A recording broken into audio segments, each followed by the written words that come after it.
you ask them that they lived or worked in the 21st. Whether they know it or not, the security of their homes, their persons, and their property is the job of the men of the 21st Precinct. The 21st, 160 patrolmen, 11 sergeants, and 4 lieutenants, of whom I'm the boss.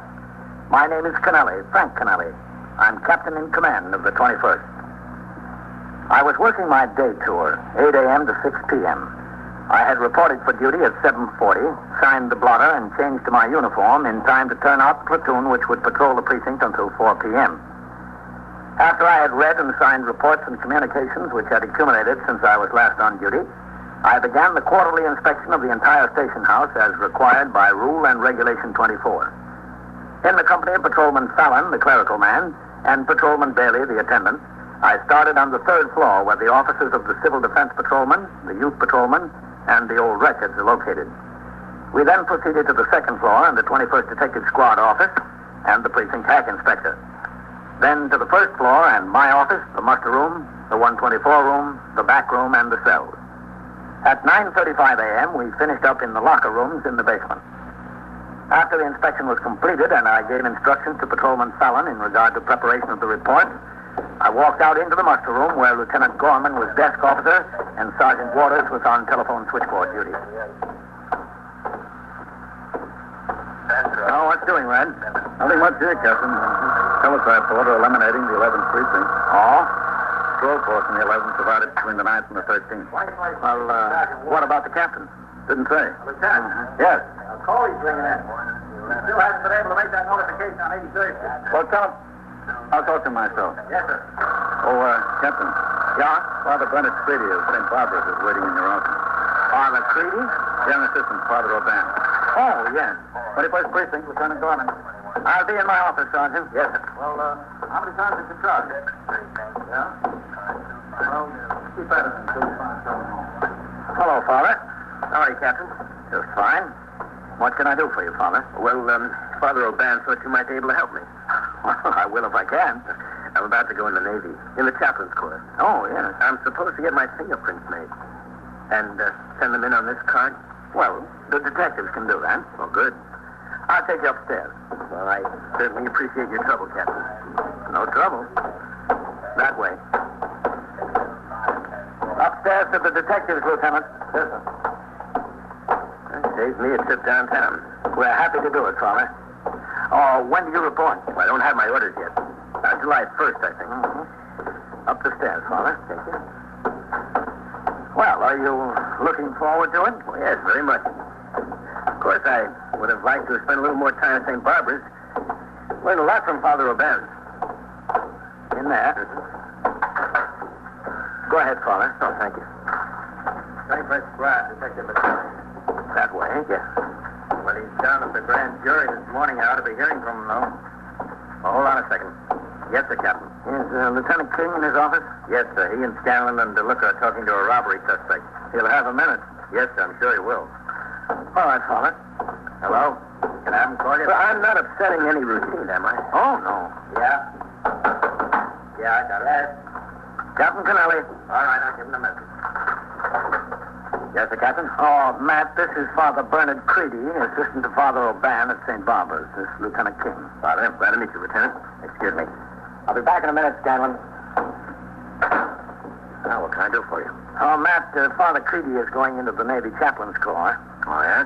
He's got to have his fingerprints made. Sure. I'll be glad to do it. Battalion? Oh, I certainly appreciate it, Lieutenant. Yes, sir. Ma'am? On this card. Yes, sir, Lieutenant. The Father Creedy. Detective Battalion. Hello, Father. Hello? Father Creedy is going into the Navy. Take his fingerprints in the card he's got? Yes, sir. Over this way, Father. Yes. Have you ever had this done before? No, I've never had the pleasure. Well, thanks, Matt. All right, Captain. Oh, Yes? Are you interested in a good rumor? what's that? Well, I had to send Fitzpatrick down to 240 this morning. He picked up the rumble that the commissioner is going to make 4 deputy inspectors today. Is that so? That's what he brought back. Besides what I sent him for. Yeah, well, I know the vacancies exist. Do you think you'll be one of them, Captain? If I am, I haven't heard anything about it. How much more money is it? $900. Not bad. No, it's not. I wish you luck. Oh, we got the boy inside who's been robbing us blind. Have you? Yes, sir. Scanlon picked up some information on him during the night. Got his address and waited on a plant at his house. Oh, it's good. Boy came home at 7:30 this morning. He admits to mugging 3 women on the street and stealing their pocketbooks. He's right in that delicatessen stick-up last week, too. That's a good collar, man. That's the way it looks. I've called the squad commanders from the 19th and 23rd. Maybe he'll help them clear a couple of cases, too. Want to see what he looks like? Yeah, I'd like to. Come in, Captain. Hello, Scanlon, DeLuca. I want you to take a look at a real miserable character, Captain. He beats up ladies on the street and robs them. He holds up delicatessens. He's 24 years old. He's never done a day's work in his life. That's not so.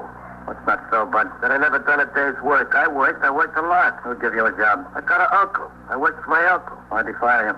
Who said he fired me? He did, didn't he? Yeah, he fired me. He made my mother sore. She hasn't spoke to him since. What'd you do, steal from him, too? Well, not much.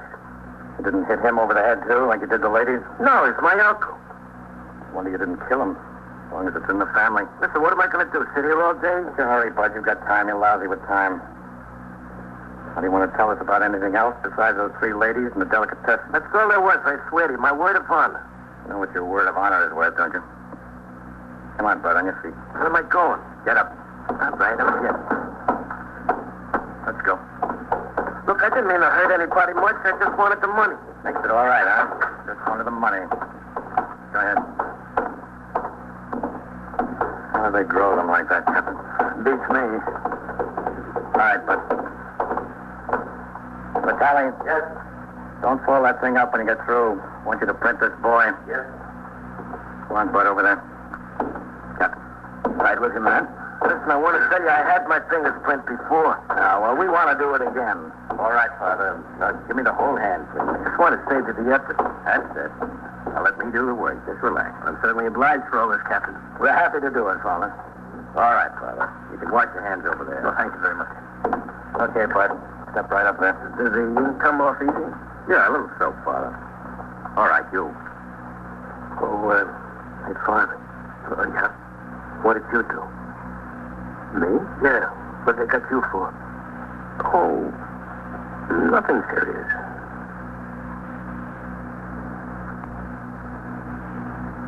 I returned to my office where I received a telephone call from Captain Lawrence Kay, commanding officer of the 12th Precinct. He wanted to know if I had heard anything of the rumor that the commissioner would make 4 deputy inspectors sometime during the day. I told him I'd heard the rumor, but nothing further. Neither had he. A rank of captain is the highest under civil service, and all above, including the 54 deputy inspectors, are made by appointment of the police commissioner from among the 250-odd men holding the civil service rank of captain.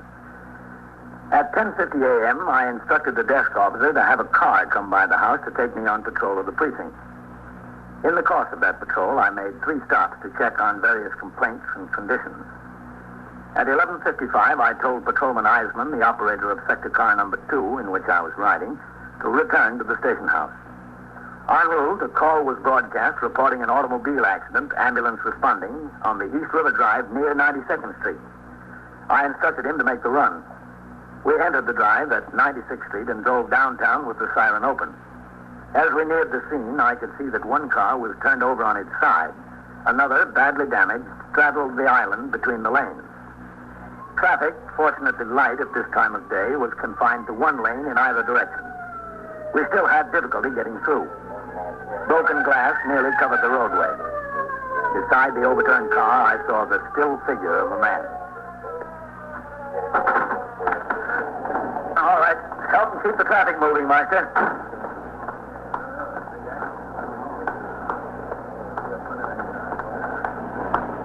Sergeant?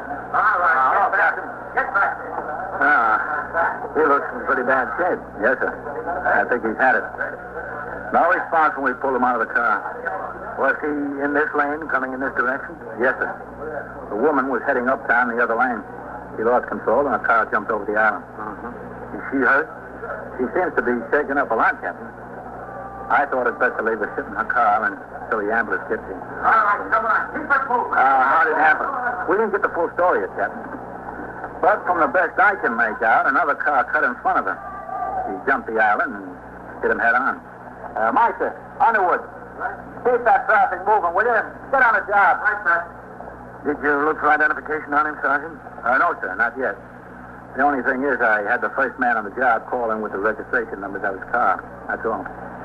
Well, I guess we better talk to her. Yes, sir. Turner, Ryan, post yourselves over here. She's not hurt very bad? No, sir, I don't think so. What's that glass, Captain? She's lucky. Sergeant? Yes, sir? You haven't said anything to her yet about the man probably being dead. No, sir, I didn't want to get her upset. Good. All right, Coley, Farrell, let us in there. Hello, Captain.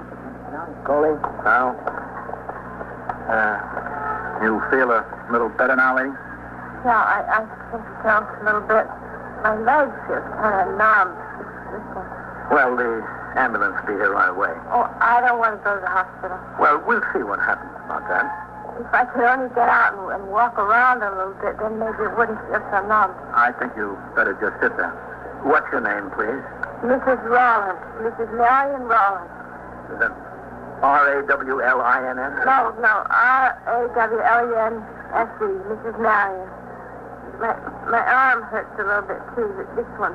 Where do you live, Miss Rollins? 1232 Clinton Avenue. In the Bronx? Yeah. Can we see your registration? What registration you mean? For the car. Oh. And your operator's license. Oh, sure. I didn't... Where's my purse? I think my purse... There it is, on the floor. Oh. I'll get it. Oh, I'm sorry. Thank you. My leg is beginning to hurt a little more now. Well, you'll be all right. You want to see my license? Yes, that's right.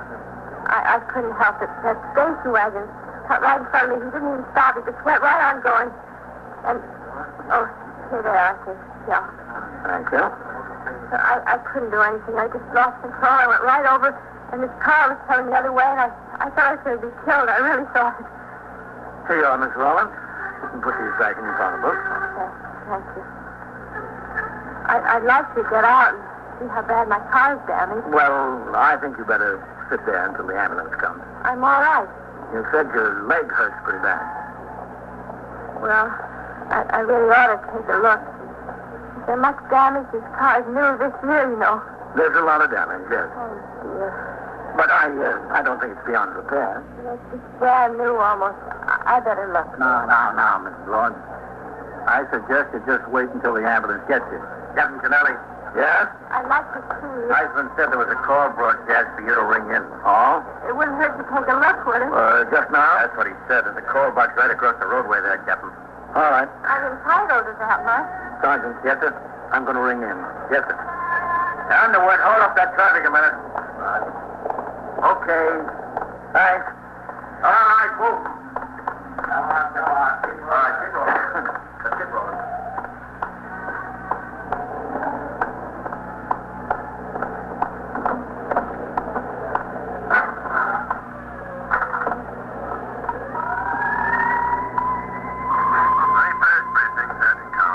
This is Captain Kennelly. Did you put out a call for me? Lieutenant Gorman did, Captain. Hold on a second. All right.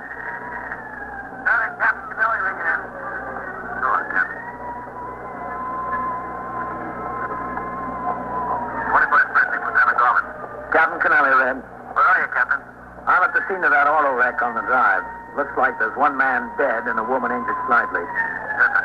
Listen, Captain. Wait a minute. Hold on. The ambulance is just coming up here. I can't hear anything you say. Yes, sir.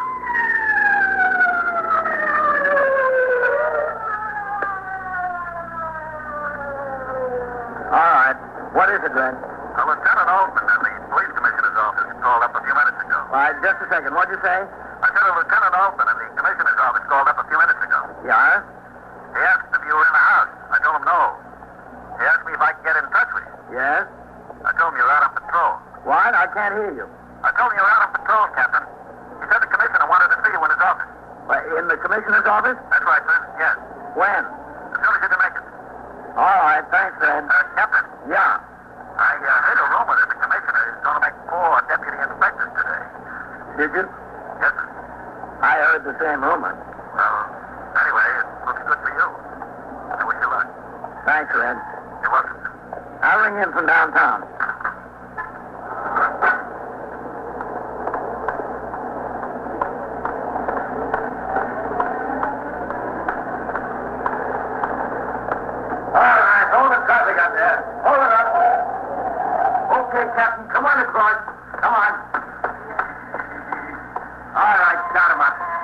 Thanks, Vitaly. You're welcome.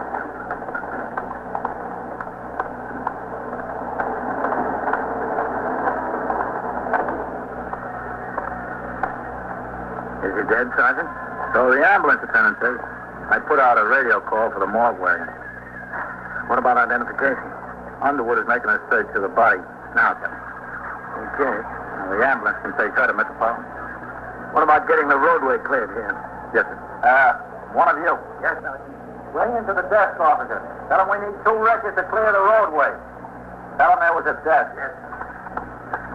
Well, I guess we ought to tell her. Yes, sir.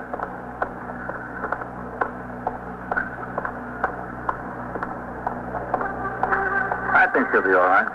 She's not hurt bad at all. I don't think. He's lucky. Yes, sir. Miss Rollins, I wish you'd let me get out and take a look at my car. we're going to send you to the hospital. I'm all right, I think. Is the front end of my car smashed up? I'm afraid it is, Mrs. Rawlins. Oh, no, that's terrible. Miss Rollins, the man in the other car is dead. Awful. Taking him to Bellevue I Morgue. don't know what I'm going to do. What am I going to say to him? You say he's dead? Yes. But you claim you were cut off and lost control. If that's the case, it wasn't your fault that the man was killed. How am I going to explain it? What am I going to say? My husband will murder me. He'll just murder me. That car was brand new this year. Mrs. Rollins, still in a state of shock, was put into the ambulance and driven to Metropolitan Hospital to be treated. In the meantime, detectives from the 21st Squad and the Manhattan East Homicide Squad, which investigates all deaths and serious injuries resulting from motor vehicular accidents, began to arrive on the scene. So did the tow trucks. At 12:15, I got into sector car number 2 and instructed Patrolman Eisman to drive me to police headquarters at 240 Center Street. We drove straight down the East River Drive to Houston Street, over to Lafayette, and down to the headquarters building. I reported to the police commissioner's office and found him not in. I sat down to wait. Meanwhile, back in the 21st, where Lieutenant Gorman was on duty as desk officer and Sergeant Waters was back on TS, the robbery suspect had been booked and taken to felony court. The victim of the automobile accident had been identified and his family notified. The business of the precinct went on. 21st Precinct, Sergeant Waters. Yeah. Okay. 17. Walk around the 40th floor there. Super called in and said there's a drunk sleeping in the hallway. Can't get him out. Okay. Yeah. Sergeant? Yes, sir. Give me a CVI, will you? Yes, sir. Hello, CB. Lieutenant Gorman at the 21st. You notified the 40th Precinct? We've still been unable to make that notification for them. No action. Yeah, hold on. Sergeant, see if that's the promotions on the teletype with you. Yes, sir.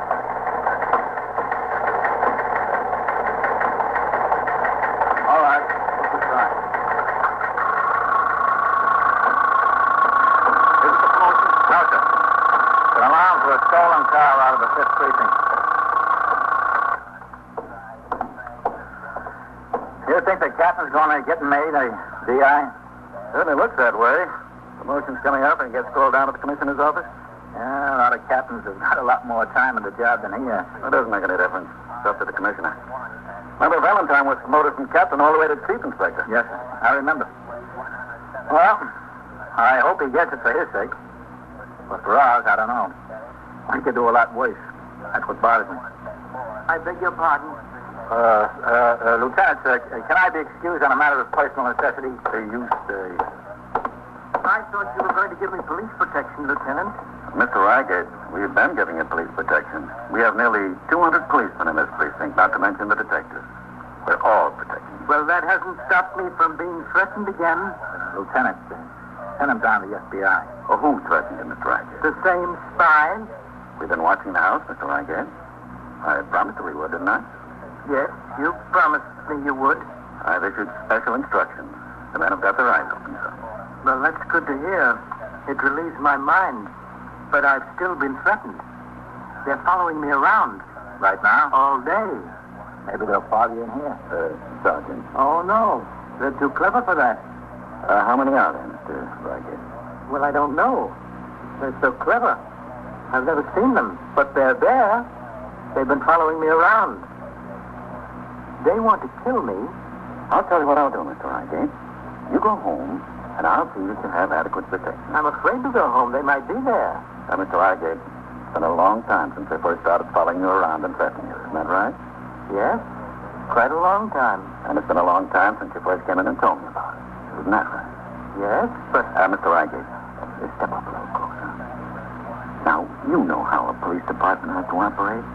We have to do things undercover. We've been working on it.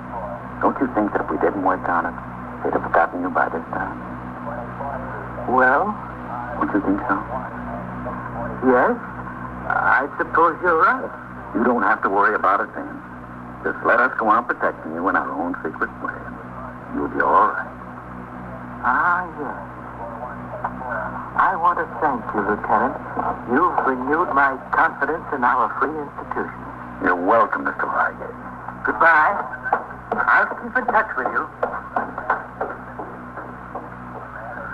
You should have sent him to the FBI, Lieutenant. We'd have been rid of him for good. What do you want to get rid of him for? He can brighten up a dog, too. Oh. Any deal orders and promotions yet, Red? No, man, not yet. You just missed your favorite cycle, Lieutenant King. I missed him on purpose. I stayed in the back room until he went out the door. Well, he cornered me one night, and I couldn't get rid of him for an hour. How do you do it, Red? He agrees with him, Lieutenant. I'll try that next time. Is the captain still downtown, Red? As far as I know. All right, you stay there until you're released. Oh, except for the fact there's more money in the job, I think the captain would rather stay here. Deputy inspector has no command. It's plainclothes work, which is pretty thankless.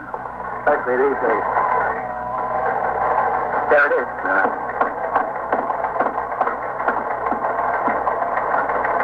That's it, all right. The following captain, having been promoted to the rank of deputy inspector, are transferred and assigned as indicated, to take effect at the time and date specified.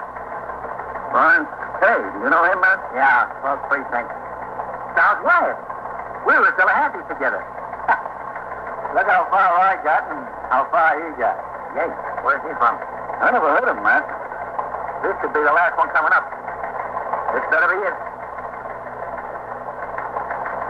Vincent Keenan. Well, that does it. He might be making more than 4. The rumor could have been wrong. The rumors are never wrong, Lieutenant. See? Yeah, see. Well, I thought he was in. Then what did the commissioner have him down there for? Why don't you send the commissioner a 49 and ask, Sergeant? I would. But I'm not independently wealthy. I need the job. All right, I want it. There's the skipper. Hello, Captain. Captain? Oh, what's the big meeting? Nothing, Captain. Just about an alarm I want to announce the turnout. I'll have Vitale bring it down to you, Red. Okay. Well, all right. Better get upstairs. Excuse me. I'll sign the blotter, Ren. Yes? 21st Precinct, Sergeant Waters. The promotions just came through on teletype, Captain. 16. Did they? You didn't get married. I'm sorry, sir. Oh, that. I know. But I got invited to lunch. That's more than any of the new deputy inspectors can say.